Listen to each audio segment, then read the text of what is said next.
And ladies and gentlemen, because we are missing two men tonight, with whom this team would not have received this award or done what they were able to do, we have photos of the late Franc Freeman, their coach, and of wrestler Mike Seymour, who passed unexpectedly several weeks ago in an accident, because they too are part of this team.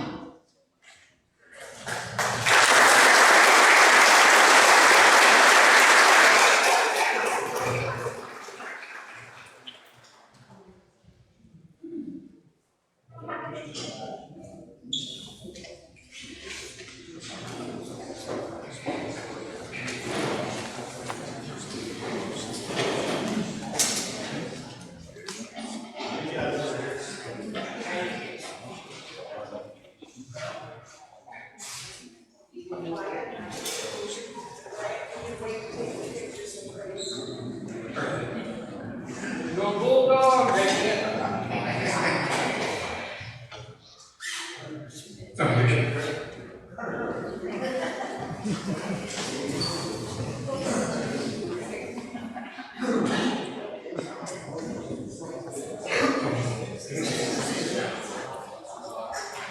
Okay, I'm going to get started here. Yeah, that's what it is.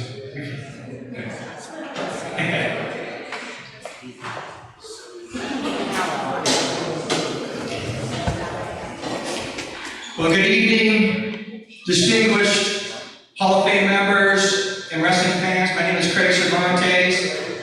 And first of all, I want to thank Director Jim Miller and the Hall of Fame Committee for inducting our 1982 Bettendorf High School team. It's truly a great honor, and the Bettendorf Wrestling is very proud, the city of Bettendorf is proud, and we just thank you again. I want to start with a little bit of a history with Bettendorf Wrestling.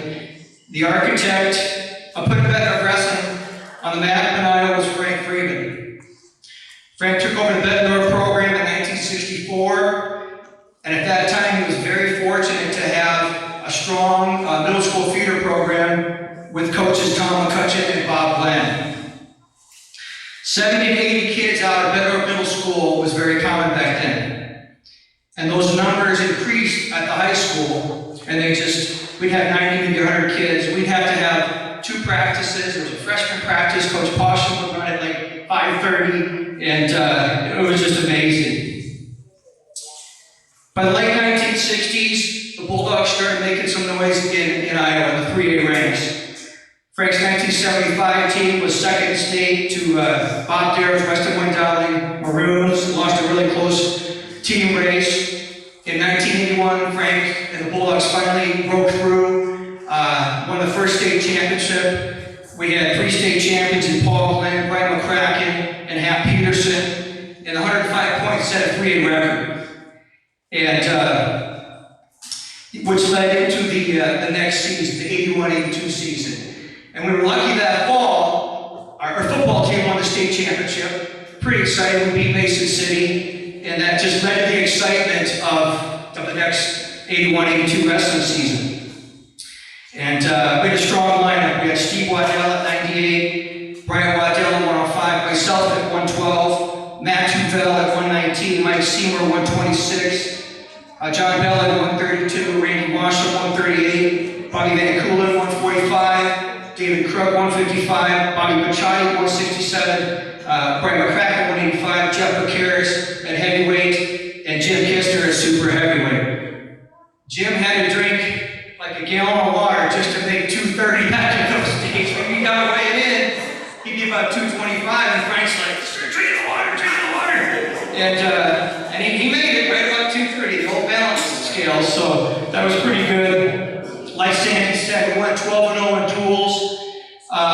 We avenged our only duel loss from the season before to Clinton, 34-13 at home. We had a really good rivalry with Clinton. It was a friendly rivalry. We had grown up with them for years, and it was just a great rivalry.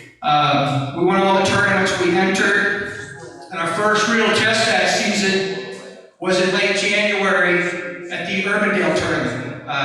The Cedar Rapids Jefferson tournament was always a tough tournament. It got snowed out, so Frank wanted us to have, to get the best competition, so he entered us late. And at that time, perennial powers were West Waterloo down in Cedar Falls, 14-team field. And again, we passed the test. It was a test, we passed, we had 6 champions, we won by 25 points. We're a very talented West Waterloo squad. Dan Huffy around. And in the home stretch, we qualified 10 guys out of the very tough Clinton district. At the state tournament, we won 10 out of 10 matches the first round, which was very exciting. And then things got a little bit tougher. But as the tournament unfolded at Vets, we ended up placing all 10 guys in the top 5. And we had Mike Seymour, John Bell, Brian McCracken, and Jim Kistner all battled their way to the state finals. McCracken repeated. The other guys just came up short. But this kind of funny story, when the point scoring was done, there was 167 points. So our business teacher / assistant coach, Terry Paustian, was doing all the scoring, and he says, Frank, Cass, we got half more point. So we looked it up, went to the scores table, and sure enough, that half point made a big difference. So thank you, Coach Paustian. And again, Mason City was second to us. They were tough. They had Tim Krieger and the Krieger brothers were tough with the nails. And it was a night we all remember 38 and a half years ago. And I thought all along, I think the 70s and the 80s were a very tough time for Iowa High School wrestling. And I think Royce and some of the guys I grew up with can attest to that. And that's on all 3 classes. So we were very proud of that. A team title that held for 19 years. And we were proud to wear the black and gold robes of the Bulldogs. We were proud that to be all homegrown Bettendorf kids. And basically, to this day, there's just a strong brotherhood with Bettendorf wrestlers nationwide. And the camaraderie is awesome. Especially this day of technology. I can text Ivan, I can text Randy, all these guys, hey, how's it going? It's awesome. So, that camaraderie goes back to Coach Freeman and his dedicated assistants, the very animated Castro, the leg riding machine, Terry Paustian, our comical coach, Merv, who was also the football coach. Rest in peace, Coach Habenicht, Dave Boynton, Deines, John Goganis, and again, the critical middle school theater program we had at the time. It's just, I can't emphasize enough how important it was to have a theater program. And all those coaches put in thousands of hours, and it was just absolutely awesome. They're still rock stars to us. But the coaches couldn't have done it without a great group of devoted parents, and a very strong wrestling club. In the mid to late 1970s, it was common to see 100 kids from Bettendorf at Eastern Iowa kid tournaments and Western Illinois kid tournaments. And that was just a lot of dedication by the parents. Thank you, parents. Some kids got roped in, brainwashed at Flatland's basement, Paul Glen's basement. I say brainwashed in a good way. And the wrestling club promoted team unity. We had father-son campouts. We had banquets. We had picnics. And to this day, we had the Steve Bell Memorial Scholarship. It's been going 42 years straight. And the wrestling club, we just can't thank them enough. And also freestyle and grapple. A lot of the kids did that. The talent statewide, they had to do that to keep up. So like Sandy said, I'm gonna talk a little bit. I want to highlight one of my teammates from that team, Mike Seymour. Mike was our MVP that season. He finally got a shot on the varsity after being behind really good guys. Mike was very passionate about wrestling, was very dedicated. He just worked his butt off. Mike would be 5 to 6 pounds over, so he could run all over the Quad Cities. He'd run to Davenport West and back one time. We had weigh-ins in the mornings, and 12 miles. So he was a great guy. He was my wrestling brother. He was just very beloved. He was very known statewide. And, Mike entered the state finals the senior year with a 29-0 record and lost a heartbreaker in the seconds. We were crushed. We were looking forward to seeing Mike, but unfortunately he passed away 3 weeks ago in a car wreck in North Georgia. So he'll be sorely missed, and rest in peace, Mike Seymour. Gone, but never, ever forgotten. In June, we also lost an amazing wrestling coach, middle school coach Tom McCutcheon. For years, he organized the Bettendorf High School. It was a one-day tournament that I had 1,000 kids.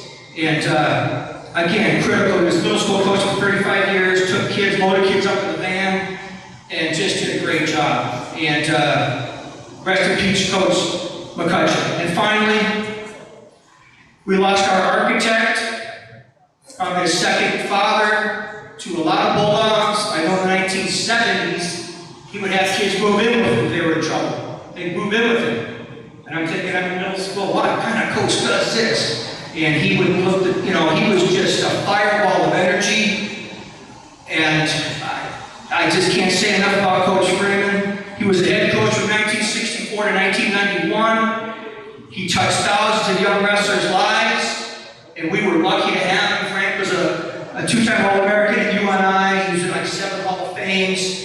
And he was just the best, and we're all still his crud butts. That was a nickname he would say, you crud butts, chop, chop, hustle, hustle.